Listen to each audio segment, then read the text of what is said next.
retrouve dans l'épisode 3 des Threads d'horreur. Mais avant tout, on voulait vous remercier. On voulait remercier les nouveaux abonnés, ceux qui commentent, ceux qui nous soutiennent, qui nous encouragent. On a aussi constaté que dans nos statistiques, beaucoup de gens qui nous regardaient n'étaient pas abonnés à nous. Donc, qu'est-ce que vous faites en fait? On vous attend, il y a de la place pour tout le monde. Surtout, c'est gratuit et ça nous encourage, et les ça gars. nous booste. C'est parti pour la première histoire.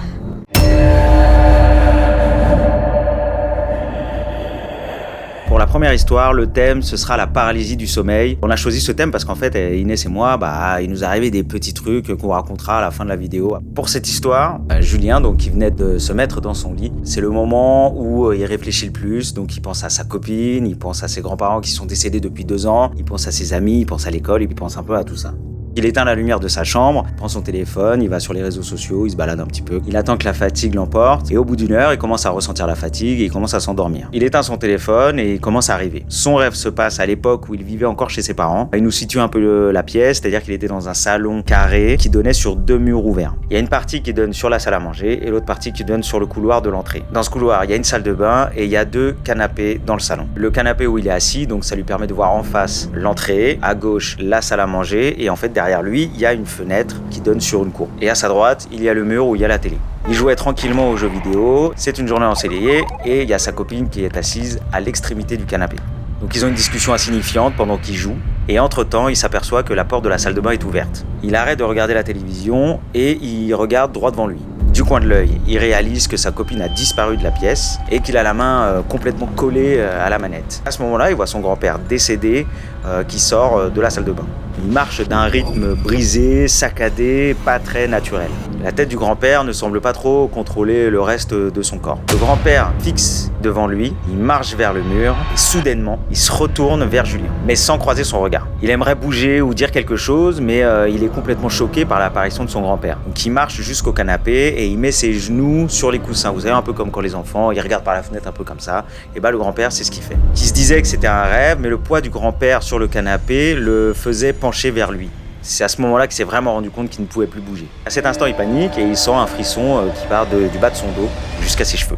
Il pouvait plus bouger et il se sentait obligé de regarder dans la direction de son grand-père. Dans ce moment de panique, il ouvre les yeux et il se retrouve chez lui dans sa chambre, dans son lit. Mais il se rend compte qu'il y a toujours quelque chose qui va pas, il peut toujours pas bouger. Ses yeux sont ouverts, mais son corps ne répond pas. Il se rend compte qu'il est en train de vivre son rêve en même temps qu'il est en train de regarder dans sa chambre. Un peu en mode Inception, le gars, quoi. Il voit son grand-père tourner sa tête vers lui avec un grand sourire béant sans la moindre conscience dans le regard. Il semble perdu et son sourire n'est pas un vrai sourire, il a l'air vide. Son grand-père se lève du canapé et au même moment, il voit la porte de sa chambre s'ouvrir lentement. Par l'ouverture, il voit un inconnu dans l'encadrement de la porte. En parallèle, il voit son grand-père traverser le salon en gesticulant les bras un peu n'importe comment. On dirait un peu que ses épaules se déboîtent. Et au même moment, l'inconnu entre peu à peu dans la chambre. Et son grand-père clignote comme un écran défectueux d'une télé.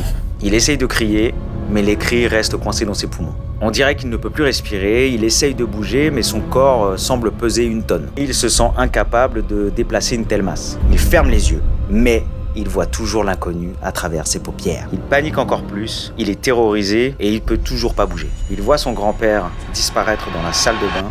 Au même moment, l'inconnu se rapproche et il n'arrive pas à discerner la silhouette. Tout à coup, il ne voit que sa chambre avec l'inconnu qui ne cesse de le fixer. Il se sent vraiment en danger, il aimerait pouvoir se défendre, mais son corps ne répond toujours pas. Il tente d'ouvrir ses mains, rien ne fonctionne, même ses orteils ne veulent pas bouger.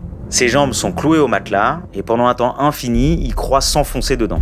L'inconnu se rapproche et derrière lui, il voit le grand-père qui traverse la porte avec un air sévère et encore derrière le grand-père, il y a une infirmière qui le suit. D'un ultime effort, il arrive à se retourner sur le ventre. En une fraction de seconde, il ouvre à nouveau les yeux comme s'il sortait du rêve.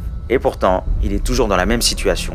Il est encore sur le dos, avec tout le monde autour de lui dans sa chambre. Il entend des pattes d'insectes qui marchent sur son oreiller au-dessus de sa tête, et là, il hurle de peur. Il se réveille soudainement, tout seul, plus personne.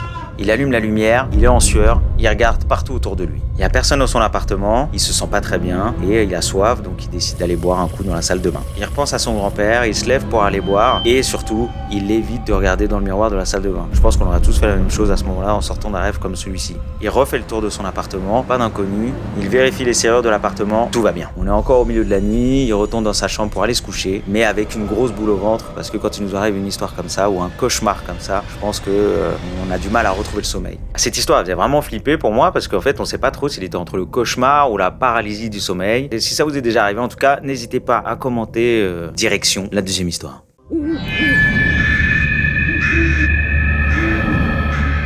Pour cette deuxième histoire, elle s'appelle Alexandra.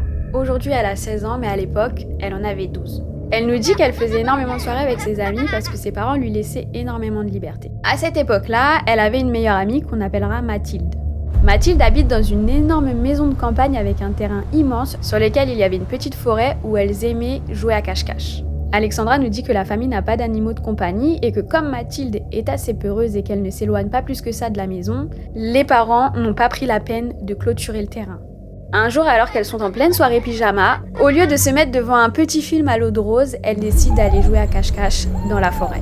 Il était aux alentours de 22h, c'était l'hiver, donc autant vous dire qu'il faisait nuit noire. Les parents de Mathilde leur faisaient entièrement confiance, du coup ils ont décidé d'aller au restaurant et de laisser la maison aux filles. Les filles décident de prendre les clés de la maison qui sont posées sur un petit meuble devant la porte d'entrée et de partir dans les bois. Alexandra commence à compter, du coup elle se pose à l'entrée de la forêt contre un arbre et compte jusqu'à 100. Au bout d'une demi-heure de recherche, Alexandra a froid et comme elle est équipée d'une petite lampe torche, elle commence à avoir peur. Finalement, elle hurle pour arrêter le jeu. Bien évidemment, elle va pas avouer à sa copine qu'elle a peur.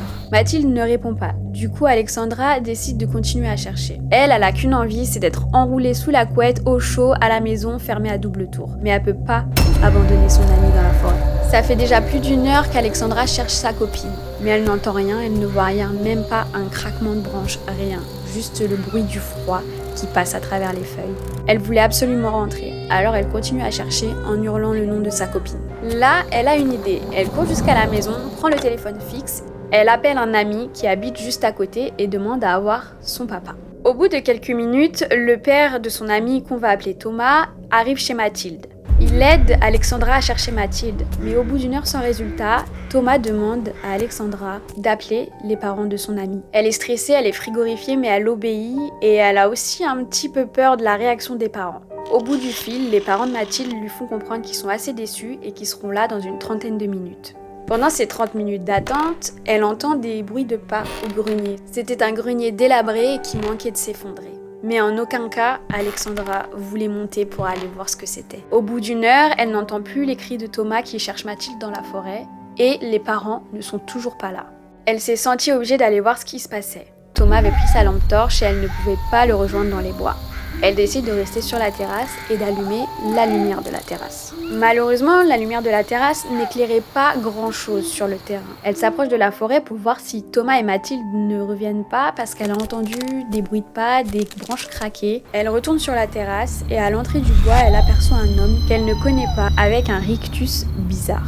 Elle a très peur et en fait elle pense plus à Mathilde et Thomas, elle s'enferme à double tour dans la maison. Le verrou qui est pas en très bon état, Alexandra se dit que si l'homme essaye de pénétrer dans la maison, il aura juste à mettre un coup dans la porte et elle s'ouvrira. Elle se souvient de quelque chose qui à la base est un désavantage, mais là ça peut lui être utile. C'est une fenêtre qui ne ferme pas et qui donne sur la route de campagne qui traverse 2 champs de maïs. Elle traverse la maison en courant et en fait elle s'en souviendra toute sa vie parce qu'au moment où elle enjambe la fenêtre, l'homme commence à forcer la serrure. Elle finit par courir aussi vite qu'elle peut jusqu'à une maison en ville dans un quartier qu'elle connaît bien où une dame l'accueille. Elle, bien évidemment, elle s'est fait plein de films dans sa tête. Mathilde et Thomas sont morts, ils se sont fait attaquer par cet homme. Heureusement pour eux, Thomas et Mathilde sont sains et saufs, mais gravement blessés. Pour ce qui est de l'homme, Thomas a appelé la police une fois rentré chez lui accompagné de Mathilde. Mais ils ne l'ont pas retrouvé. Elle ne saura donc jamais qui était cette personne. Quant aux parents de Mathilde, ils étaient tellement paniqués sur le retour qu'ils ont eu un accident qui leur a coûté la vie. Elle s'en est voulu extrêmement longtemps pour cette histoire. Aujourd'hui, avec Mathilde, elles ne sont plus amies parce que ça l'a un petit peu refroidi toute cette histoire. Et comme c'est sa tante qui a récupéré la garde, Mathilde a dû déménager. La dernière image qu'elle aura de Mathilde, c'est elle souriant en allant se cacher dans les bois. Personnellement, je je trouve ça un petit peu bizarre d'aller faire un cache-cache à 22h dans les bois en plein hiver, mais chacun son délire. Je pense qu'Aurélien a le même délire au fait que cette jeune fille parce qu'il m'a déjà demandé à plusieurs reprises d'aller jouer à cache-cache dans les bois à côté de la maison. N'hésitez pas à nous dire dans les commentaires si vous croyez à cette histoire, on peut en débattre tous ensemble. Pour revenir sur la première histoire, il m'arrivait à peu près la même chose. C'était dans cette maison, l'escalier n'était pas disposé exactement de la même manière. Je faisais la sieste sur le canapé, j'avais la tête face à l'escalier comme ça, et je me rappelle être complètement figé et avoir une gonzesse avec les cheveux super longs qui me regardait comme ça. Type The Grudge. Un peu dans ce délire, ouais. J'avoue, ça faisait grave flipper. C'est là que c'est bizarre, c'est que tu sais vraiment pas si c'est vrai ou si c'est juste ton cauchemar qui t'empêche de bouger. Pour moi, c'était quand j'habitais encore chez ma mère et j'étais souvent toute seule. Petite précision, en fait, mon frère, quand il rentrait du travail, il avait pour habitude de venir me voir dans la chambre. Et moi, j'avais pour habitude de faire la sieste. Ce jour-là, je fais la sieste et en fait, je suis en mode entre le sommeil et le réveil. Bah, je suis en pleine paralysie, quoi. Je visualise ma chambre, c'était très bizarre. J'avais les yeux fermés, mais je visualisais ma chambre. Et j'ai eu comme une impression de quelqu'un qui se penchait au-dessus de moi pendant que je faisais la sieste. Je me suis réveillée d'un coup, je pouvais pas bouger pendant ce moment-là. Et par habitude, j'ai appelé mon frère en pensant que c'était lui qui était venu me voir et il avait constaté que je dormais, donc il m'a laissé tranquille. Et en fait, pas du tout, parce que quand je me suis réveillée, j'étais toute seule dans la maison. Et là, ça m'a fait flipper. C'est la fin de cette vidéo, on espère qu'elle vous aura plu. N'hésitez pas à liker, à vous abonner. N'hésitez pas à nous suivre aussi sur nos réseaux sociaux, Instagram et TikTok. On est très très actifs là-bas. Et on se retrouve la semaine prochaine pour un nouveau thread d'horreur. Ciao!